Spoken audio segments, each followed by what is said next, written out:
Hello नमस्कार, स्वागत है आप सभी का एलुटेरिया के वस्तुनिष्ठ समान अध्ययन 7500 के प्रैक्टिस सेट 45 में। 44 प्रैक्टिस सेट हो चुका है और सारे वीडियोस एक प्लेलिस्ट में अवेलेबल है। आप वहां से सारे वीडियोस को एक साथ देख सकते हैं और ये रिवीजन के लिए बहुत ही अच्छा है। हर एक वीडियो में 50 क्वेश्चंस होते हैं, जीके जीएस मिक्स होता है और ये सारे क्वेश्चंस हर एक एग्जाम के लिए इंपॉर्टेंट है। तो आप प्लेलिस्ट खोलिए, प्लेलिस्ट में जितने भी वीडियो आप लगातार सारी वीडियोस को एक बार दो बार आप देखिए, स्पीड बढ़ा के रिवीजन के लिए बेस्ट है और इससे बहुत सारे क्वेश्चंस बहुत सारे एग्जाम्स में आपको देखने को मिलेंगे। वीडियो स्टार्ट करने से पहले आप लोगों से रिक्वेस्ट है कि वीडियो को लाइक कर दीजिएगा, चैनल को भी सब्सक्राइब कर दीजिएगा। तो चलिए शुरू करते हैं। पहला क्वेश्चन है, वसोहली शैली किस राज्य से संबंधित है? तो वसोहली शैली जो है ये संबंधित है हिमाचल प्रदेश से। कहाँ से? हिमाचल प्रदेश से। अगला क्वेश्चन है, निम्न में किसने हड़प्पा सभ्यता को सुमेरियन सभ्यता का उपनिवेश कहकर संबोधित किया था? ये कहा था व्हीलर ने। किसने कहा था? व्हीलर ने। अगले क्वेश्चन में सुमेलित करना है सूची 1 सूची 2। सूची 1 में पुस्तक का नाम दिया गया है और सूची 2 में लेखक। तो पहला पुस्तक है Indian painting under the Mughals, इसके लेखक है पर्सी ब्राउन। कौन है? Percy Brown. दूसरा है आर्किटेक्चर ऑफ मुगल इंडिया, इसके लेखक है Catherine B Asher. Catherine B Asher. अगला बुक है we taking of Mughal painting, जिसके लेखक है मोती चंद्र। और अंतिम है Mughal painting during Jahangir times, इसके लेखक है अशोक कुमार दास। अब चलते हैं अगले क्वेश्चन पे। अगला क्वेश्चन है, अकाल तख्त की नींव किसके द्वारा डाली गई थी? तो ये डाली गई थी गुरु हरगोविंद के, गुरु हरगोविंद के द्वारा।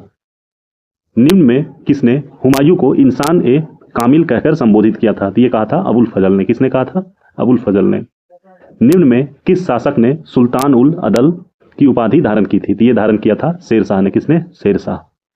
किसके शासन में कल्याण मंडप की रचना मंदिर निर्माण का एक विशिष्ट अभिलक्षण था? तो ये था विजयनगर एम्पायर का। किसका? विजयनगर एम्पायर का। संस्कृत भाषा निम्न में किस परिवार से संबंधित है? तो ये संबंधित है भारतीय यूरोपीय परिवार से।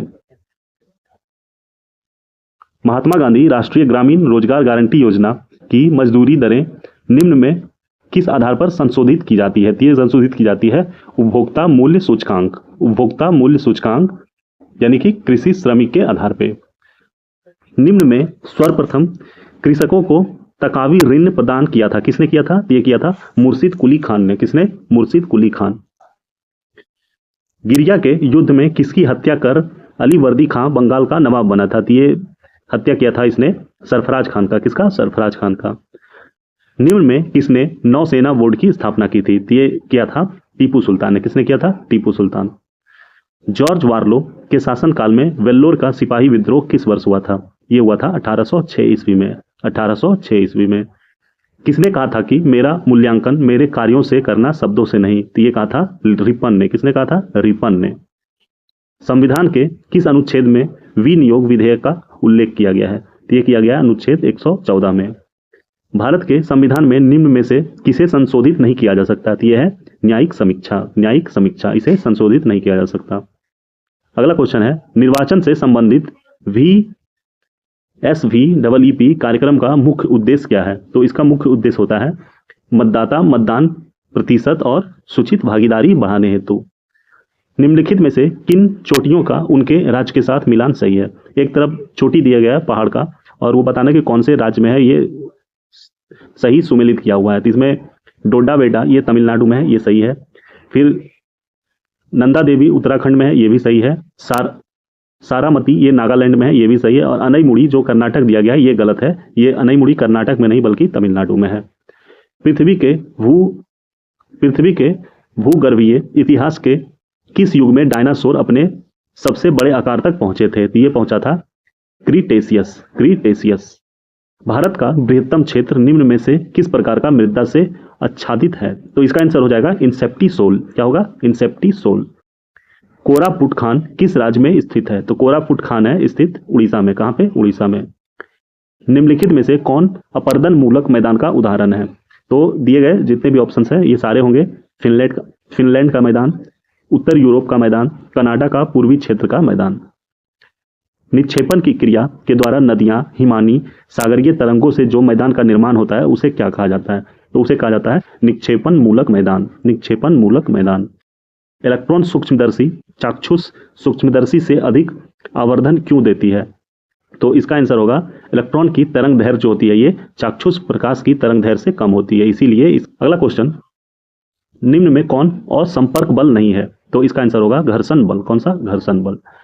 निलंबन के संबंध में असत्य कथन का चयन करें। तो इसका आंसर हो जाएगा निलंबन स्थायी होता है। क्या होता है? निलंबन स्थायी होता है। जल में कठोरता किसकी उपस्थिति के कारण आ जाती है? तो जल में जो कठोरता होता है ये आती है कैल्शियम तथा मैग्नीशियम के क्लोराइड तथा सल्फेट के कारण। कैल्शियम तथा मैग्नीशियम के क्लोराइड तथा सल्फेट के कारण। सल्फ्यूरिक अम्ल का मोलर विलयन बराबर होता है कितना? तो ये होता है 2n विलयन के। 2n विलयन के। पुंकेसर अपने पराग कोशों से और पत्तियों से भी किसमें परस्पर मिलते हैं? तो इसका आंसर हो जाएगा कंपोजीटी। कंपोजीटी।